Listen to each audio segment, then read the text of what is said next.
A'udhu billahi minash shaitanir rajeem. Bismillahir rahmanir rahim. Assalamu alaikum, everyone. My name is Alvena, and I am the Executive Director here at the Imam Ali Conference and also the Programs Manager at Universal Muslim American Association, commonly known as Ummah. I'd like to congratulate everyone in the entire Muslim Ummah on the birth anniversary of Amir al-Mu'mineen, Imam Ali ibn Abi Talib. First and foremost, I'd like to thank every single individual who has come together collectively to make this conference a success, and a special shout out to the executive team and Sayyid JawadQazwini for their tireless work day and night, and Sayyid Jawad for his guidance and leadership throughout the entire planning process. Without further ado, today I have two esteemed guest speakers on our segment titled Family Values.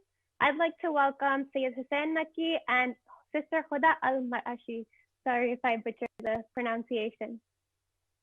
A little bit about both the guest speakers. Sayyid Hussain Makke is a student of the Islamic sciences. He holds a degree in journalism as well as a master's in religions and global politics from SOAS University in London. He has been engaged in classical seminary studies at the Huda of Lebanon for the last 9 years. Sayyid Hussain has recently been engaging with youth from different countries or communities around the world on issues of Islamic identity, spirituality, and mental health. Our second guest speaker today is Sister Huda al-Marashi. She is the author of First Comes Marriage, My Not So Typical American Love Story, a book the Washington Post called a charming, funny, heartbreaking memoir of faith, family, and a journey to love. If Jane Austen had grown up as a first-gen daughter of Iraqi parents in the 1990s, she might have written this. Her other writing has appeared in New York Times, Washington Post, LA Times, Al Jazeera, and elsewhere. She is currently a fellow with the Highlights Foundation Muslim Storytellers Program and is working on Grounded, a collaborative novel for middle grade readers forthcoming in 2023, so keep an eye out for that. Due to our time limitations, I'd like to delve right into our discussion today. And the first question I have is, what are family values, a few examples of them, and why is it so important to have them? And I wanted to hand over the mic or give the floor first to Sister Huda to take it away. Assalamu alaikum, everyone. I think when it comes to the conversation of family values, it is not an exaggeration to say that world peace truly starts at home.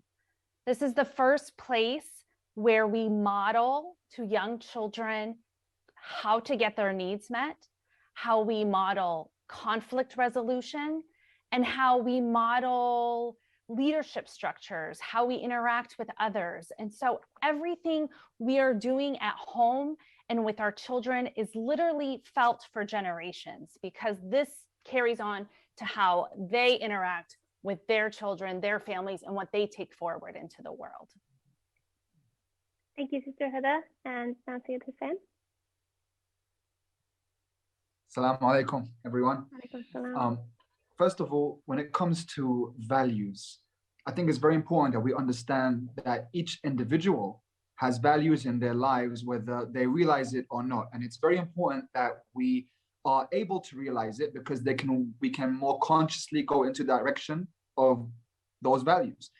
Because when those values aren't met, we don't feel fulfilled as individuals, let alone for those values to define a family, because that's what it actually does. The values that you identify in your life end up defining you and the direction you want to take.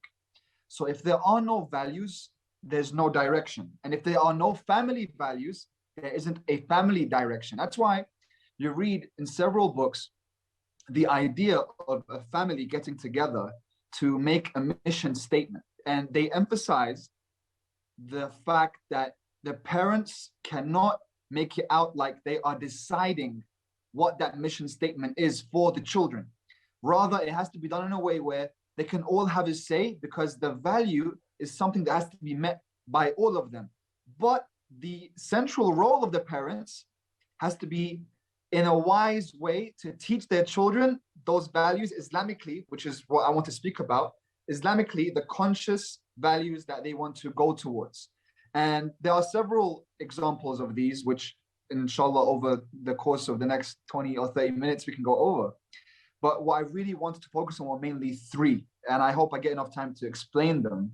And they are love, knowledge, and the message. And I'll explain what that last one is, because I think that's the one that's the most important. But before I go on, I just wanted to give you a chance to ask any other questions, Sister Huda, or which way you want to take this conversation. Yeah, sure. So I wanted to pose the next question for Sister Huda, which is how to instill and implement values in your family that align with your beliefs despite challenges, external factors and challenges you may face.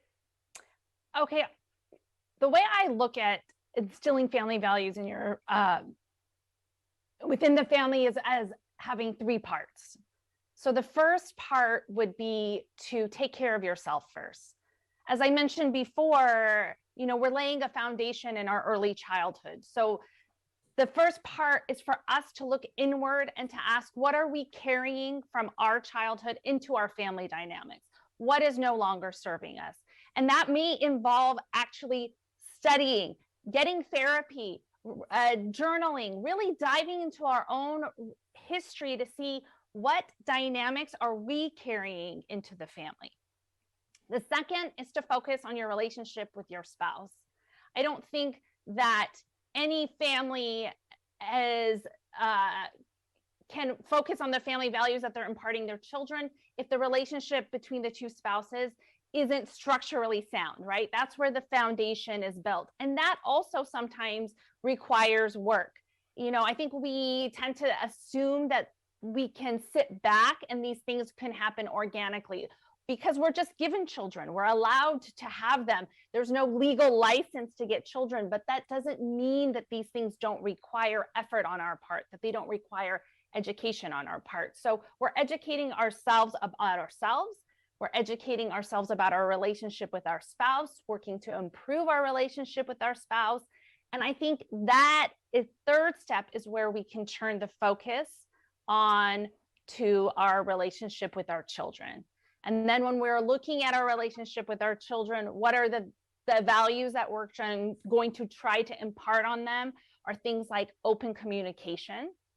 As long as the family is in dialogue, progress can be made.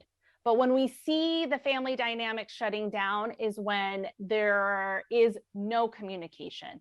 The thing that terrifies me the most in any family dynamic is when I see that communication is used as a weapon in the household. We've all seen it, right?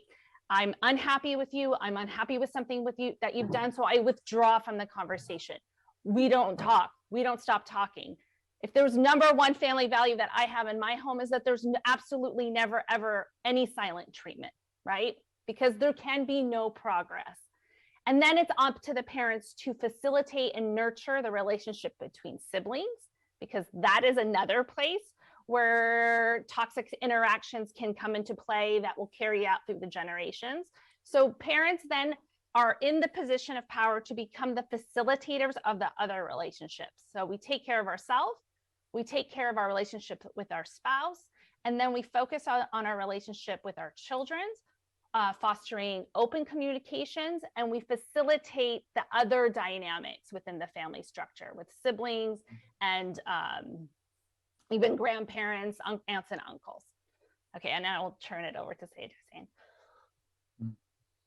Okay, so the last question I have for Sayyid Hussain is, how did Imam Ali and the Ahlul Bayt exemplify family values and morals throughout their lives?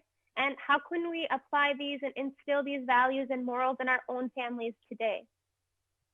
Okay. First of all, I just want to say that was awesome what Sister Huda said, because it has a lot to do with especially the first value.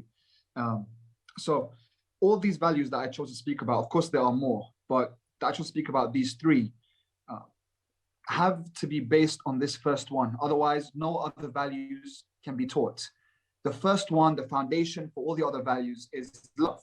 And that's why I really like what Sister Huda said, because love has to be that springboard from which the family is able to jump and begin their journey. If there's no love, it becomes very problematic for any other value to be taught. You'll notice that in the first 10 years of an individual's life, the love that they take from their parents or their family is the currency that they're going to use for the rest of their lives. If they don't get enough of that, if they're not encompassed by enough love, you will find problems ensue, and we can see that for a lot of our brothers and sisters in our lives right now, a lot of that has to do with our parents or our childhood or certain events that occurred when we were kids. So love has to be taught and given exponentially. And that's why I think, of course, both parents have a huge role to play there. I would say especially the woman, because usually the heart is more open with the woman. Doesn't mean the father can't contribute. He definitely, absolutely must contribute. But they both have central roles to play there. And the Ahlul Bayt show us how to do this. So we see how Rasulullah says that when the husband tells the wife that he loves her, it never leaves her heart. And that's not only to be done privately. That's supposed to be done in front of the children, for them to constantly see love between the mother and the father. And on the opposite side, never to see them fighting or angry at each other. So they have to be very careful to keep that very private. You have the narrations that tell us about when you want to play with children, get onto your knees and play with them on their level, with their height. Let them feel like they're children and that you're a child too with them. Or when you're a father, there's narrations when the father comes home and he bears gifts, to always begin with the daughter first before the son. That with the daughter, she especially has to be raised with that love, because she's going to be the one expected to give a lot more love later on. So to focus on her. And finally, when it comes to the idea of Rasulullah and Imam al-Hassan and Imam al-Hussain alayhi salam, he shows constantly, even though he's the messenger of Allah subhanahu wa ta'ala, even in his sujood, you see how Imam al-Hassan and Imam al-Hussain, when they're children, they're jumping on his back.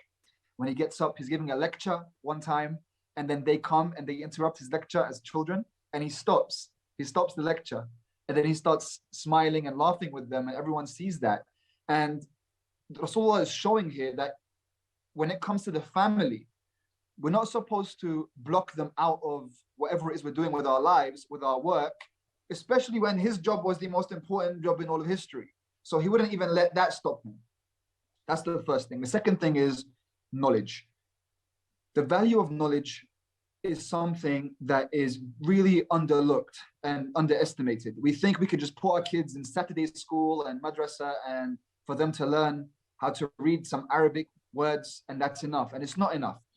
The narrations tell us, the Ahlul Bayt tell us that we have to teach our children the Quran. That's the source. And teach them Quran doesn't mean teach them how to recite the Quran. The Quran has pearls of knowledge. It has principles that we want to understand, that we want to live by, that we want to learn.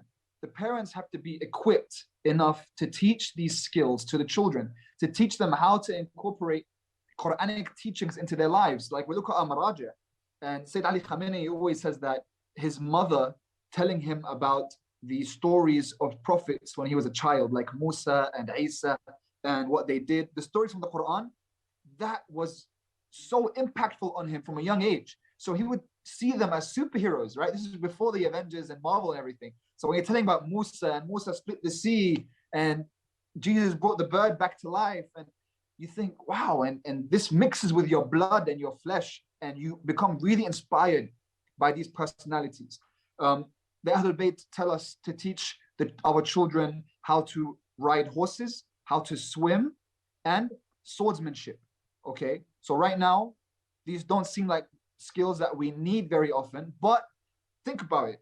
Teach your children how to drive, that bonding time with your child, or teach your children how to defend themselves with martial arts. And swimming still applies. And swimming, you think about it, and a lot of kids are scared of water. So teach your children how to overcome fears, right? So this is something that shouldn't just be done in a lesson.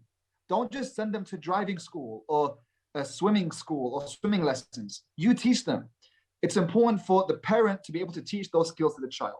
Do I have enough time to speak about the final point with message? Yes. With the message? Yeah, okay, awesome. This is the most important one. So the value of carrying the message of Islam has to be the core family value for the Muslims. Especially when we come to look at Ahlul Bayt, we forget, what does Ahlul Bayt mean? Ahlul Bayt al-Nabuwa, it's the family. That's what it is. The Ahlul Bayt are a family. They're a family that carried this message. We look all throughout the Quran and we look in the narrations of the Ahlul Bayt, how constantly we have the prophets asking Allah subhanahu wa ta'ala for dhurriya salihah, for offspring, for children. Why do we constantly see these men and women of God asking Allah subhanahu wa ta'ala for this offspring? Obviously, there's a ghariza and a desire amongst the human race to reproduce and bring their children because they want their legacy to remain. See, Islam showed us that the legacy on its own is not important, as in my name, for my name to carry on. That's why I want to have a child. That's not the important part. The legacy is the message. The message is what has to continue. Otherwise, Islam doesn't even recognize them as our children. So when Nabi Ibrahim alayhi salam, when his son turned his back on his father and turned his back on Allah subhanahu wa ta'ala, and he did not board the ark, and Ibrahim asked Allah to save him, Allah subhanahu wa ta'ala replied to Ibrahim, "Innahu laysa min ahlik." He's not from your family. So family is understood by Iman.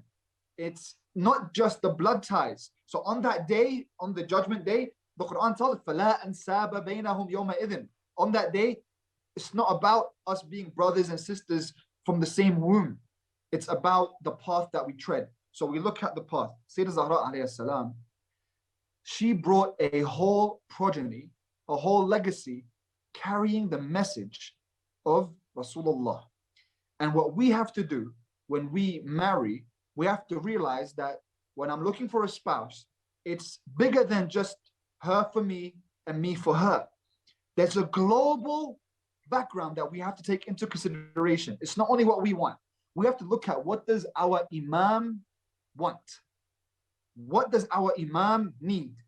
And then we build our children based on what he needs. And so we have here what I like to call al-Usra al-Mahdawiyya. It is the family of Imam al-Mahdi, the Mahdawi family. We're looking what our Imam needs. And you know who did this best? Imam Ali alayhi salam. Looked at what the Imam in the future was going to need and based his family on that. Who was the Imam in the future? It happened to be his son. And Imam Ali also happened to be an Imam of his time. But he looked at Imam Hussain. He said, one day, Imam Hussain, the Imam of the time, is going to need someone so loyal to carry his flag with him on a day so difficult that all of Islam rests upon it. And so he looks for a family of warriors because he needs a warrior. And he finds al-Banin alayhi salam. And she brings him Abu Fadl Abbas. Abu Fadl Abbas was in the mind of Imam Ali alayhi salam before he met al-Banin. He wanted a child like Abu Fadl to be with the Imam of his time.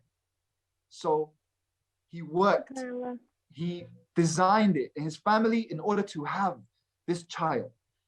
What we need to do is the same thing. We have to apply Imam Ali's technique through having the Usra Mahdawiyya and think, all right, if Imam al-Mahdi needs 1, 2, 3, I'm going to base my family values on what my Imam needs. So then I have children that can serve him. And if they don't, then in the Quranic understanding, no longer is that understood as family. So we have something global. It's not something based on just you and I and what we like and what we need. It's much bigger than that. Well, you guys have honestly left me speechless with your answers, and just, it's only a 20-minute panel. I wish we had more time to speak about this, but I am motivated, inspired, and you guys have dropped gems of wisdom, honestly, through this entire segment. And I hope everyone viewing and watching is able to apply these things and take in all the information. I know it's a lot in such a short period, and we wish we had more time. But thank you so much, Sister Huda and Sayyid Hussain, for being with us today. And I hope you guys celebrate Imam Ali's birth and his life and his legacy over the course of this weekend and continue to watch the rest of the conference. Thank you so much. Thank you. Thank you very much.